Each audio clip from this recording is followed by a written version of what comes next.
Hi hello welcome to our channel. నేను మిశ్రీ. ఈరోజు మనం చెప్పుకోబోయే కథ మిస్సెస్ అగస్త్య పార్ట్ 78. కథలోకి వెళ్ళే ముందు వీడియోని లైక్ చేసి హైప్ చేయడం మర్చిపోకండి ఫ్రెండ్స్. ఇక వచ్చేయండి. విలియమ్స్ నా చేతిని పట్టుకుని విసిరివేయడం నాకు తెలుస్తూనే ఉంది. అతను నా దగ్గరికి వస్తున్నట్టు అర్థమవుతూనే ఉంది. ఈరోజే నాకు ఆఖరి రోజు. కళ్ళు తెరిచి చూశాను. నా శరీరం అంతా భారంగా అనిపించింది. తలంతా పగిలిపోతున్న ఫీలింగ్ కలిగింది. కాళ్ళు చేతులు కదిలించాలంటే నా వల్ల కాలేదు. మెల్లిగా కళ్ళు తెరిచి చూశాను. కళ్ళకి ఏదో అడ్డుపడినట్టు ఏమీ కనిపించడం లేదు నాకు. మరోసారి గట్టిగా కళ్ళు మూసుకుని తెరిచి చూశాను. నా ఎదురుగా మా డాడీ అస్పష్టంగా కనబడుతున్నారు. ఇది కళా నిజమా? కళ్ళు నిలుపుకోవడానికి అన్నట్టు పైకి లేపగానే విపరీతమైన నొప్పి కలిగింది నాకు. అబ్బా అనగానే డాడీ వెంటనే నా పక్కకు వచ్చి బేబీ అంటూ ఆదుర్దాగా అడుగు ముందుకు వేసి కూర్చోబెట్టారు. బాగున్నట్టు తలాడించాను. అసలు నేను ఎక్కడున్నాను అనుకుంటూ చుట్టూ పరికించి చూశాను. నేను నా ఇంట్లో ఉన్నాను. అగస్త్య కోసం నా కళ్ళు తెగ వెతికాయి. తను కనిపించలేదు. బామ్మ ఉంది. నాకు ఎలా ఉంది అని అడుగుతోంది. నేను తల ఊపాను. సమాధానం ఇచ్చి అసలు ఇక్కడికి ఎలా వచ్చాను అని ఒకసారి ఆలోచించగా నా బుర్ర బద్దలైపోయింది. రాత్రి జరిగింది గుర్తు చేసుకోగానే విపరీతమైన వణుకొచ్చేసింది నాకు. ఒకసారి నన్ను నేను చూసుకున్నాను. కాలుకి ఏదో కట్టు కట్టి ఉంది. చేతికి కూడా ఉంది. శ్రీ ఏమైనా తింటావా అని డాడీ అడుగుతుంటే నేను తీసుకొస్తాను అని బామ్మ వెళ్ళింది. అసలు నేను ఇంటికి ఎలా వచ్చాను? అగస్త్య ఎక్కడున్నాడు? అసలు నేను ఎందుకు బ్రతికి ఉన్నాను? జరిగింది తెలిసి అగస్త్య నా ముఖం కూడా చూడడానికి రాలేదా? అంతకంటే ఎక్కువ ఊహించలేకపోయాను నేనిక. నాకేమీ వద్దు డాడీ అన్నాను ముభావంగా కూర్చుని. డాడీ నన్ను ఏమీ అడగలేదంటే ఆల్రెడీ మొత్తం చెప్పి ఉంటాడు తను, అంతేగా. బామ్మ ఫుడ్ తీసుకొచ్చింది. డాడీ బలవంతంగా కొంచెం తినిపించారు. బామ్మ టాబ్లెట్స్ ఇచ్చింది. ఇప్పటికీ గంట అయింది నేను మేల్కొని. కానీ తను రాలేదు. ఏడుపు వస్తుంటే కష్టంగా ఆపుకున్నాను. వాళ్ళ ముందు బయటపడలేక మెల్లిగా వెనక్కి వాళ్తుంటే డాడీ హెల్ప్ చేశారు. నిద్రొస్తున్నట్టుగా కళ్ళు మూసుకున్నాను. కన్నీళ్ళని లోపలే ఆపేశాను నేను. రెస్ట్ తీసుకో బేబీ, అవసరమైతే పిలు. డోర్ లాగి దగ్గరికి వేసి వెళ్ళిపోయారు. కళ్ళు మూసుకొని ఏడుస్తున్నాను. దాచలేకపోయానిక. అక్కడే చచ్చిపోవాల్సింది నేను. ఏడుపు ఉధృతి ఎక్కువ అవుతుంటే ముఖం పక్కకు పెట్టేసుకున్నాను. ఎవరో నా కన్నీరు తుడిచారు. ఆ స్పర్శ ఎవరిదో అర్థమైపోయి ఏడుపు ఆపేసి అలాగే బిగబట్టుకుని పడుకున్నాను నేను. సనరిటా తన మునివేలతో నా కన్నీళ్ళు తుడుస్తూనే పిలిచాడు అగస్త్య. తన ముఖాన్ని చూసే అర్హత కూడా నాకు లేదేమో. ఇప్పుడు నేను ఒక మలినమైన అమ్మాయిని. ఇందులో నా తప్పేం లేదు, కానీ నేను తనకి అర్హురాలిని కాదు. అవును, కాదు. నా బుగ్గలు సున్నితంగా ఒత్తిపట్టి నా నుదుటిన ముద్దు పెట్టుకున్నాడు అగస్త్య. అయినా నేను కళ్ళు తెరిచి చూడలేదు. తన నుదురు నా నుదురుకి ఆనుకుంది. తన సూదంటి ముక్కు నా ముక్కు కొనకి తాకుతోంది. తన వెచ్చటి ఊపిరి నా పెదవులను చేరుతోంది. కళ్ళు తెరిచి తన్ని చూడాలి అంటే ధైర్యం సరిపోలేదు నాకు. తన పెదవులు సున్నితంగా నా కళ్ళని తాకే. తను దూరం అవుతున్నట్టు, నా ముఖం మీద నుంచి దూరంగా వెళ్ళిపోతున్న తన శ్వాస స్పర్శ నాకు తెలుపుతోంది.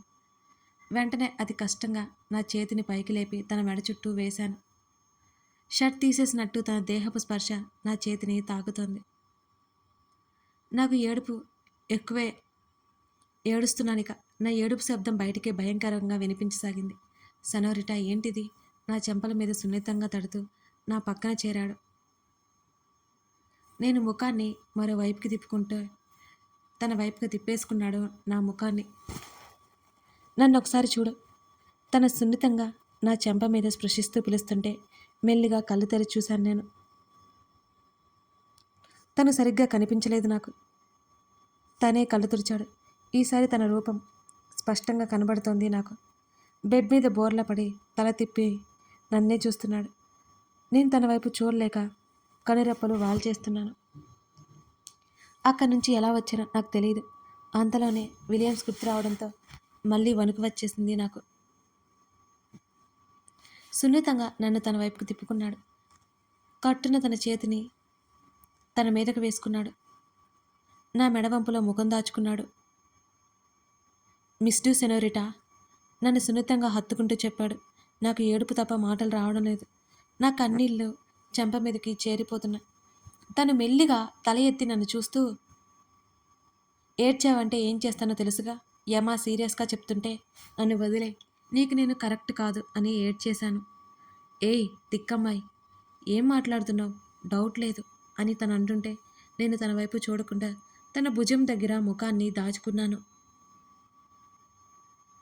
ఏంటి అడగవా అని అడిగాడు తను. నేనేం మాట్లాడలేదు. డౌట్ లేదు, నువ్వు మెంటల్ అమ్మాయివి అని అన్నాడు అగస్త్య. తన మాటలకి ఎప్పట్లా ఈసారి నేను నవ్వలేదు, తిరిగి పోట్లాడలేదు కూడా. "ప్స్, ఎందుకు ఎందుకు ఇలా అయిపోతున్నావు? కాలు చేయి అక్కడ నొప్పిగా ఉందా?" చెంప మీద అలాగే మృదువుగా నిమురుతూ అతను అడుగుతుంటే లేదన్నట్టు అలాగే ఉండిపోయి తల చిన్నగా పంకించాను. భలే ముద్దొస్తున్నా, ఒక ముద్దిస్తావా అని తను చిన్న నవ్వుతో అడుగుతుంటే తల ఎత్తి తన వైపు ఆశ్చర్యంగా చూశాను. ఏడిపించుకు నన్ను మళ్ళీ ఏడవడం స్టార్ట్ చేశాను నేను. అబ్బా, ఈ ఏడుపుగోలేంటి నాకు అని విసుగ్గా అన్నాడు తను. నేనేం మాట్లాడలేదు. నీకు తెలుసు కదా, నాకు ఏదైనా చేయాలనిపిస్తే ఊరుకోనని అంటూ నా పెదవుల మీద తను ముద్దు పెట్టుకున్నాడు. నా పెదవులు లోపలికి ముడిచేశాను. జరిగింది తనకి ఎలా చెప్పాలి? అంతా తెలిసే చేస్తున్నాడా? ఏయ్ అమ్మాయి, హస్బెండ్ ముద్దు పెట్టుకుంటుంటే కోఆపరేట్ చేయాలని తెలీదా అంటూ నా బొగ్గలు సున్నితంగా ఒత్తి పట్టుకున్నాడు అగస్త్య. చేప మూతిలా మూతి బయటకు వచ్చేసింది. తను సున్నితంగా ముద్దాడుతుంటే కళ్ళు మూసుకున్నాను నేను. తన తడి పెదవులు నా పెదవుల నుంచి దూరం జరగనేలేదు. ఒకవైపు నా కంటి కొనల నుంచి నీళ్లు కారిపోతున్నాయి. ఆ ముద్దుని సున్నితంగా ముగించేశాడు. సున్నితంగా, మరింత సున్నితంగా నా హృదయంలో ముఖం దాచేసుకున్నాడు.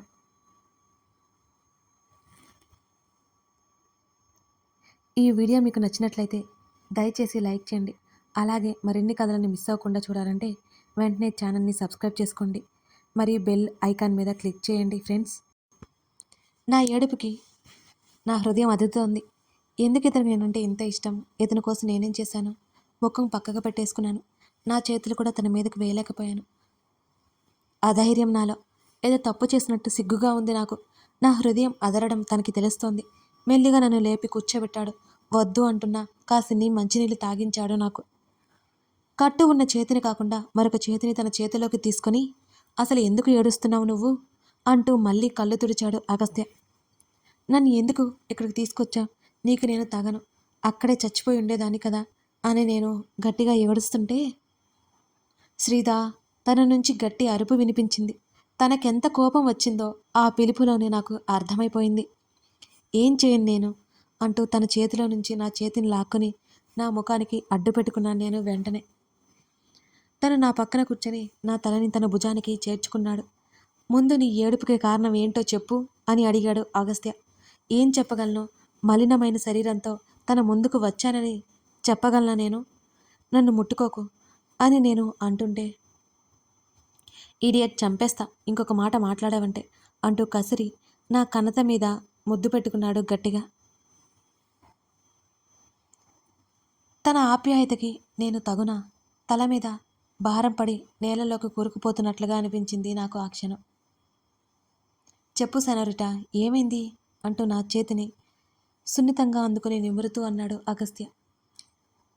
ఆ విలియమ్స్ ఇక చెప్పలేకపోయాను. ఏడుపు వస్తుంటే నువ్వేం చెప్తున్నావో నాకు అర్థం కావడం లేదు అని అడిగాడు కాస్త విసుగ్గా. ఆ రోజు రాత్రి తిన్న తర్వాత తెలిసింది, ఫుడ్లో ఏదో డ్రగ్ ఇచ్చినట్టు. అక్రమంగా నేను ఉన్న రూమ్లోకి జ్వరపడ్డాడు విలియమ్స్ అంటూ నాకు గుర్తున్నంత వరకు చెప్పి నా చేతిలో ముఖం దాచుకున్నాను నేను. తను నవ్వి వినిపించింది నాకు. తన సన్నటి నవ్వు ఎప్పుడూ ఆహ్లాదంగా ఉండేది, కానీ ఈరోజు భారంగా తోచింది. నా గడ్డం కింద వేళ్లతో పట్టి తన వైపుకి నా ముఖాన్ని తిప్పుకున్నాడు అగస్త్య. నా చుట్టూ చెయ్యేసి దగ్గరికి లాక్కున్నాడు. చెయ్యి కాస్త నొప్పి పుట్టి కిమ్మనకుండా ఉన్నాను. అయినా సరే, ఎప్పుడు ఇంతే, నీకు తొందర ఎక్కువ, అసలు ఏం జరిగిందో అడగవా, తెలుసుకోవా అని తను అడుగుతుంటే ఒకవైపు కళ్ళు ఎత్తి చూశాను. నేను వచ్చేసరికి విలియమ్స్ నీ రూమ్లో ఉన్నాడు. వాడు చేసిన ఒక పని ఏంటంటే వాడు ప్లాన్ వేసి వాళ్ళ మనుషుల్ని నీ రూమ్ దగ్గరలో లేకుండా చేయడం. అది నాకు ప్లస్ అయింది. నేను లోపలికి వచ్చేసరికి షర్ట్ తీసేస్తూ కనిపించాడు. నేను వచ్చింది కూడా పట్టించుకున్నట్లు నిన్నే చూస్తూ కనిపించాడు వాడు. నీ వైపు చూడగానే స్పృహ లేకుండా పడి కనిపించా.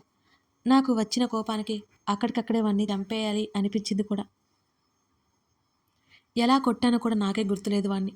చావ బాది వదిలాను, తల పగలగొట్టేశాను అని అగస్త్య చెప్తున్నప్పుడు తన గొంతు ఉన్నట్టుండి సీరియస్గా మారిపోయింది ఒక్కసారిగా.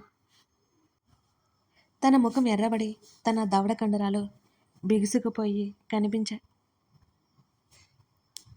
తను వచ్చి నన్ను సేవ్ చేశాడని తెలియగానే నా ముఖంలో ఉన్న దిగులంతా ఒక్కసారిగా ఎగిరిపోయింది. నేను తననే చూస్తున్నాను. తను చెప్పడం కొనసాగించాడు. అప్పటికి ఎదురుదాడి చేశాడు నా మీద. వెంటనే నీ చేతిని పట్టుకుని కిందకు లాగేశాడు. బెడ్ మీద నుండి సడన్గా కింద పడిపోయావు. నీ బాడీ అంతా అలా ఎత్తు నుంచి పడినట్టు పడ్డంతో తలకి భుజాలకి దెబ్బ తగిలి అంత మత్తులను గట్టిగా అరిచావు. ఇక నన్ను ఆపడం వాడి వల్ల కాలేదు. వాడు స్పృహ తప్పి పడిపోయాడు. నిన్ను లేపడానికి ప్రయత్నం చేశాను. నువ్వు లేవలేదు అసలు. వెంటనే విలియమ్స్ చెంపలు బాది వాడిని స్పృహలోకి తెచ్చి ఏం చేశానని అడిగితే డ్రగ్ ఇచ్చి సంగతి చెప్పాడు. మరి 2 బాది వదిలేసి నిన్ను భుజాన వేసుకుని బయటికి వచ్చాను. వెంటనే హాస్పిటల్కి తీసుకువెళ్ళకపోతే ప్రమాదమని నాకు అర్థమైపోయింది.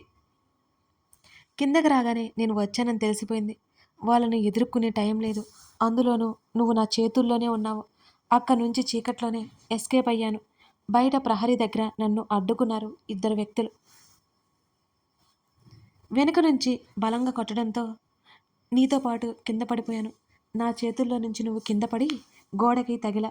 వాళ్ళని చావబాది నీ దగ్గరికి వచ్చి చూడగానే నుదుటిన బ్లడ్ వస్తోంది నీకు.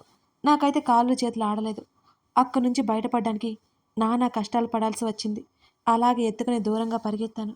మన వాళ్ళు ఆల్రెడీ అక్కడ ఉన్నారు. సరాసరి హాస్పిటల్కి తీసుకెళ్ళిపోయాను నిన్ను. ఎంతకీ కాన్షియస్లోకి రావడం లేదు. హాస్పిటల్లో ఉండడం కూడా సేఫ్ కాదని ఇంటికి తీసుకొచ్చాను. ఇదిగో 4 రోజుల తర్వాత ఇవాళ లేచావు.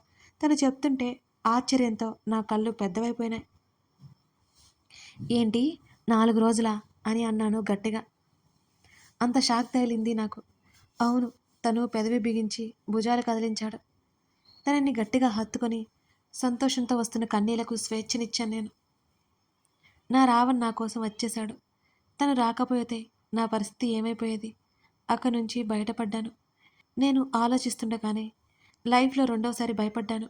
4 రోజులు నువ్వు కళ్ళు తెరవకపోతే కోమాలకు వెళ్ళిపోయే ఛాన్స్ ఉందని చెప్పారు. ఒక్కసారైనా నా లైఫ్ ఎంటీగా నా కళ్ళ ముందు కనిపించింది. నరకం కనిపించింది అంటూ తను నా నెక్ దగ్గర ముఖం దాచుకున్నాడు. మెల్లిగా తన చుట్టూ చేతులు వేసి హత్తుకున్నాను. ఐ లవ్ యూ అని ఏడుస్తూనే చెప్పాను. తను కాస్త తేరుకొని కింద పడ్డం వల్ల కాలు చెయ్యి బెనికింది. ఇంకో 4 రోజులు బెడ్ రెస్ట్ తీసుకుంటే సెట్ అవుతావు అని నన్నే చూస్తూ అన్నాడు అగస్త్య. లవ్ యూ చెప్పాను. నువ్వు రిప్లై కూడా ఇవ్వకుండా ఏదో చెప్తావేంటి?